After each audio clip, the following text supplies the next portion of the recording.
Well, good evening, everybody. Evening. It's good to see all of you here tonight. If you haven't already done so, please take out your Bibles and turn to Hebrews chapter 4.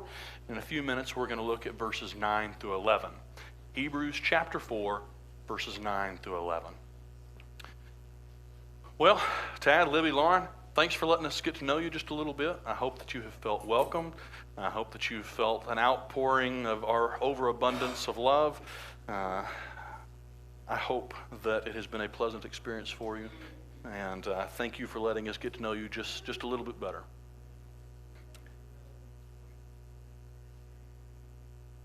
I'd like to share with you one of my Christmas gifts I got this year. It's a little silver pen. It's probably not worth all that much. It's just a little ballpoint pen. It feels kind of light. I bet it's not worth 50 cents. But this pen is worth quite a bit to me. On the front, it says Dad in blue letters. And this is the very first present that my son gave me after buying it with his own money. I reckon I'm probably never going to get rid of this pen. When it finally runs out of ink, I'm not sure where exactly I'm going to store it, but it'll probably be with me forever. It's funny how with gifts, it's who gives it to you that makes it so important, so special. It's the giver behind it that just makes it awesome. But it's not just with gifts where the source matters. How many of you prefer bottled water over tap water? Go ahead and let me see your hands. I'd like to take an informal poll. Bottled water over tap water. Wow, that's kind of surprising. How many of you prefer tap water over bottled water? And how many of you just don't care? It's all the same. Okay, all right. Well, part of what went through your thought process with water is the source. For those of you who prefer bottled water over tap water, chances are you prefer the source of bottled water over the tap. For those of you who prefer tap water over bottled water, chances are you prefer the tap over the source of the bottled water. And for those of you who just don't care, you consider all of it to be equal and water is water. The source matters. And we live in a day and time where everybody seems to be obsessed with the pursuit of happiness, of finding that which makes you happy. We've kind of elevated it almost to the level of God, that we serve happiness above all else, and we're going to find happiness regardless of what it takes. I remember the first time I went to Disneyland. Aurora and I, we'd been dating for a couple of years, and I went to go visit her out in Southern California, and she took me to Disneyland. Now, I'd never been to Disneyland growing up, but I had heard that it was a magical place. That it was a magical place where dreams do come true. And so on a drive there, I couldn't help but wonder, what is this place going to be like? This place that helped produce some of my favorite childhood movies like The Lion King. And, well, just The Lion King. Well, what is this place going to be like? What magic am I going to witness? What am I going to see? We had a pretty fun day. We walked around the park. We enjoyed the rides. We enjoyed the sights, enjoyed the shows, partook of those wonderful Disneyland delicacies. But I couldn't help but feel like it wasn't quite what I hoped it would be. I didn't really see any dreams come true. And the only magic that I witnessed was a disappearing act that featured my money. It just wasn't quite what I hoped it would be. Apparently my son thinks I'm funny. I've won. It wasn't quite the magical experience that I had hoped it would be, not quite the magical experience that I thought I was going to get. We're obsessed with the pursuit of happiness, but just as the source matters when it comes to a gift, just as the source matters when it comes to water, so the source of our happiness is essential. You know, when we talk about happiness, I think what we really mean is rest.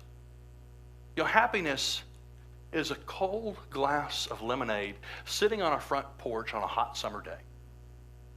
Happiness is laying in a field of wildflowers, enjoying the cool spring breeze. Happiness is sunbathing on the beach, enjoying the sun radiating on you as you hear the waves crest over and over. Happiness is sitting in a deer blind as the sun begins to rise, as you watch the world come alive. Happiness is sitting on a fishing boat with your line in the water just waiting for that next big one to bite. But notice how all of those images of happiness are kind of the image of rest.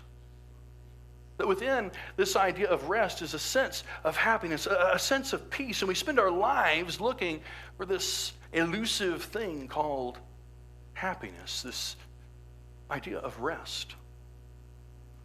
There's a couple ways we go about trying to find rest. One is by the accumulation of stuff. We spend our lives going around, if I can just get one more thing, if I can just get a promotion at work, if I can just have a little bit more money, if I can accumulate enough relationships, perhaps if I can find the one, then maybe I will finally find rest. Maybe I'll finally find that elusive thing called happiness. But unfortunately, those sources are not always all that reliable. And oftentimes we find ourselves going, it's not quite as magical as what I'd hoped. Another way we try and garner happiness is through Hakuna Matata. You know, Hakuna Matata is that really catchy song in The Lion King. You know, Hakuna Matata. You know, now it's all stuck in your head. You're welcome. You'll go home singing it.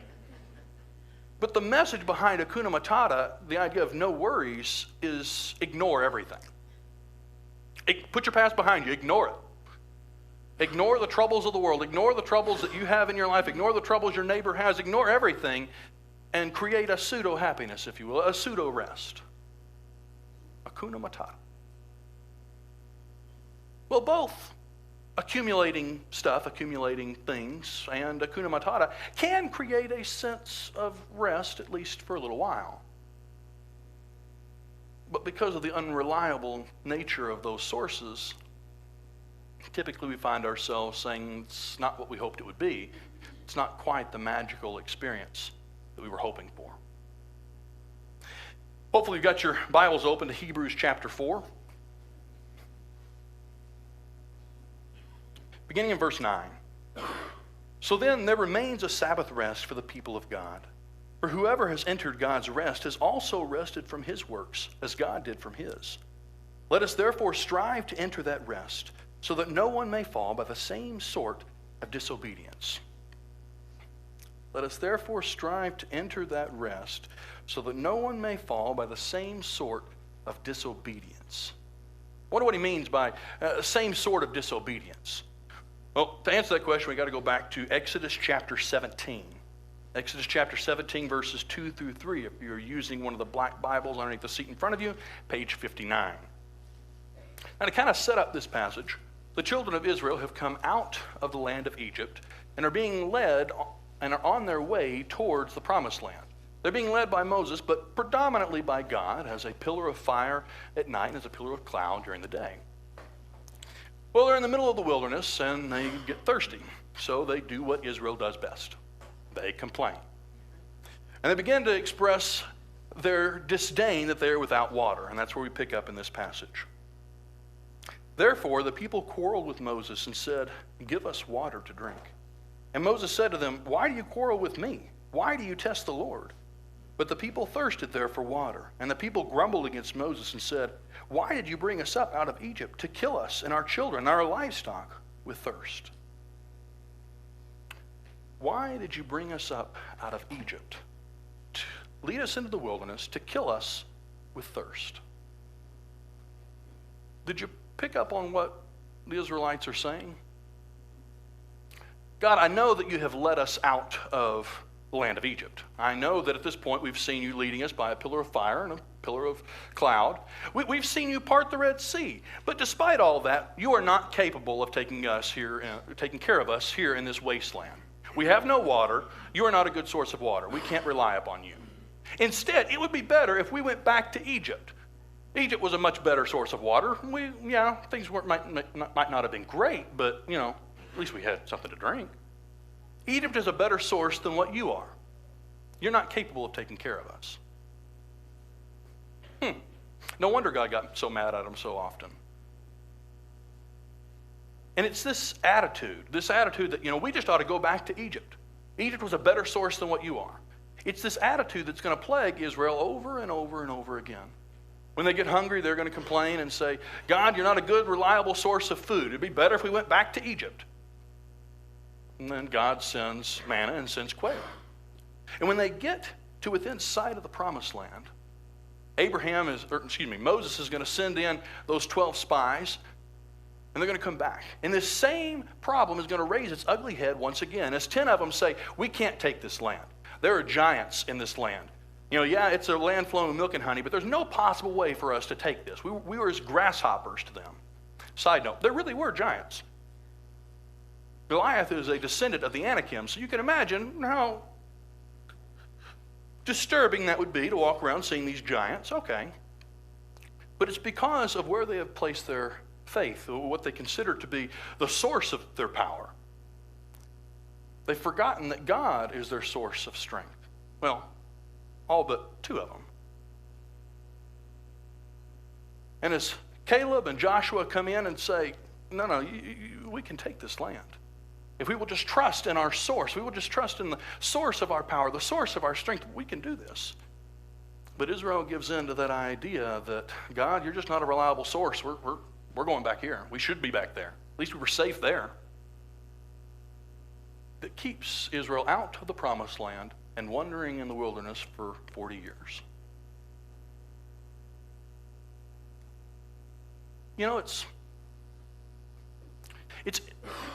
It's kind of funny, in a sad way, as we look back and we remember who Israel was back in Egypt. You remember who they were, right?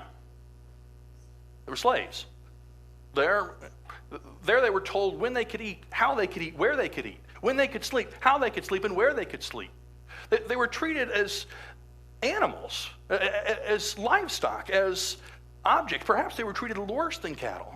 And yet they say, we want to go back to Egypt. It's easy as we read this text many years later. It's easy to look at Israel and say, man, what was up with you guys? Why? Didn't you notice God doing all these things? Humanity never really changes. We're kind of like wrapped candies. The fancy wrapper changes, but the candy-coated center pretty much stays the same.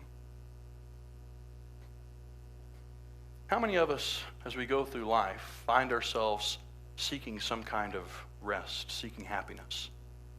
And so we begin to look every which way we possibly can.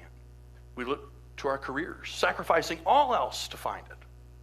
We look to relationships, thinking that if I can just meet enough people, if I can just meet the right person, if I can just meet my soulmate, then I'll finally find rest. We look to stuff, and if I can just accumulate enough, maybe I can finally find what I'm looking for. Ultimately, we look to ourselves, saying, I think I can take care of myself better. But as we do that, we find ourselves becoming slaves. Slaves to the pursuit of happiness. Slaves of our own making. And the more that we continue to pursue those things, the more chains we heap up on ourselves. And before you know it, we find ourselves saying, man, this isn't quite the magical experience that I thought it was going to be. This isn't quite what I hoped it would be.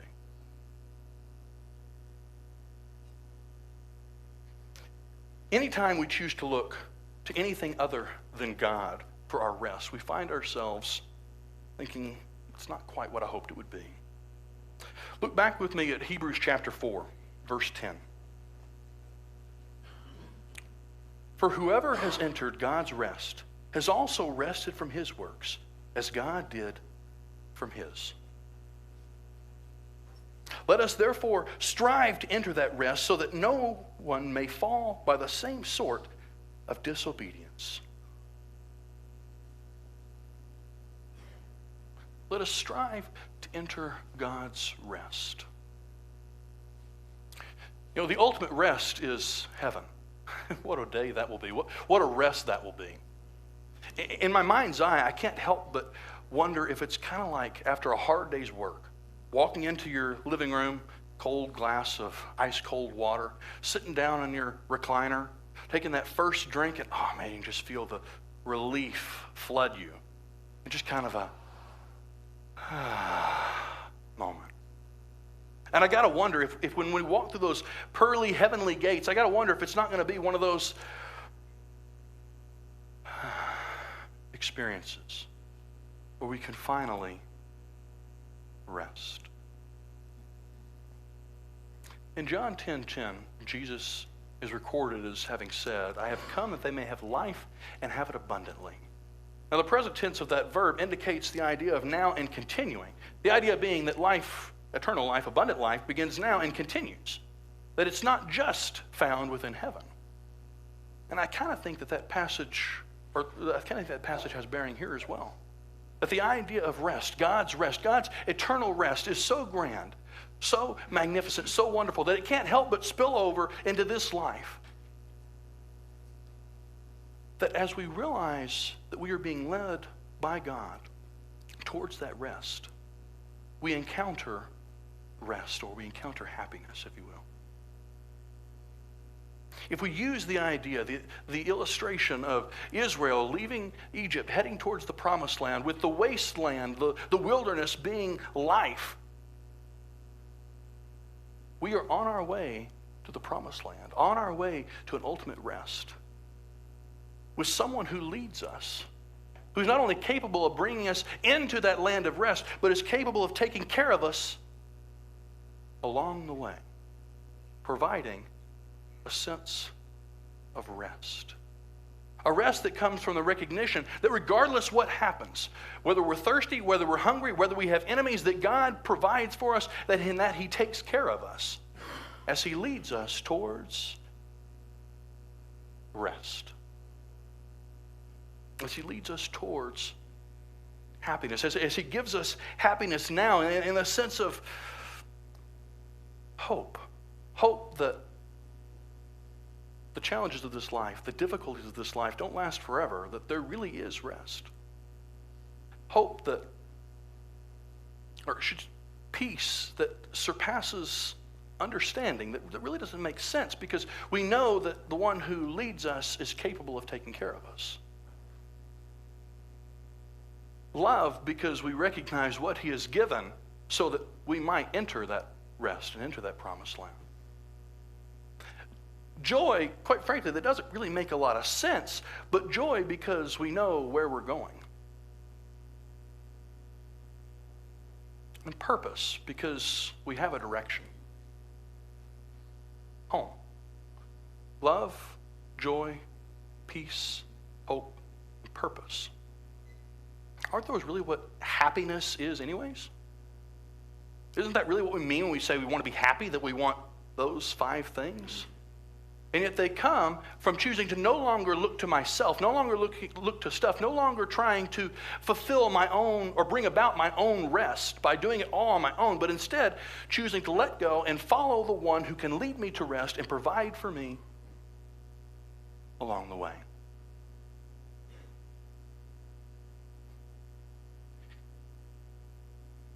Anyone who is familiar with the Flint water crisis knows that the source matters. Source matters with regards to gifts. Certainly it matters with water. But it also matters with happiness. Because when we rely on ourselves, when we rely on anything other than God, we find that those sources aren't all that reliable. We find ourselves going, it's not quite as magical as what I hoped it would be. When I think about the idea of us heading towards that rest and God providing for us along the way, I can't help but think of that beautiful song by Fanny Crosby, Blessed Assurance. Actually, I'd like to sing that first verse with you, if you don't mind. Blessed assurance, Jesus is mine. Oh, what a foretaste of glory divine. And salvation, purchase of God, born of the Spirit, washed in His blood. This is my story, this is my song, praising my Savior all the day long. This is my story, this is my song, praising my Savior all the day long.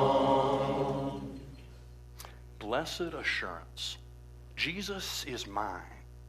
Oh, what a foretaste of glory divine. When we choose to follow the one who is capable of leading us into rest and providing for us along the way, I think we get a foretaste of what true rest really is, what true happiness really is, what it means for love, joy, peace, hope, and purpose. So, and what those are really intended to be. But it only comes through choosing to follow him to where he leads. I'd like to conclude tonight by asking you a question. What is the source of your happiness? What is the source of your rest? Because if it's not God, if it's not God through a relationship with Christ, then at some point you will find yourself saying, this isn't quite what I hoped it would be. This is not quite the magical experience that I was expecting. Perhaps tonight you're here and you haven't quite been following God towards that rest as you would like to, as you should. And you'd like to encounter rest once again and finally recover that happiness. If you're not yet a child of God, let me encourage you, do it tonight. Choose tonight to begin to enter that rest, to no longer try and bring about happiness on your own power, but rely upon his. If there's any way we can assist you tonight, won't you come? As together we stand and sing. Earth holds no treasures but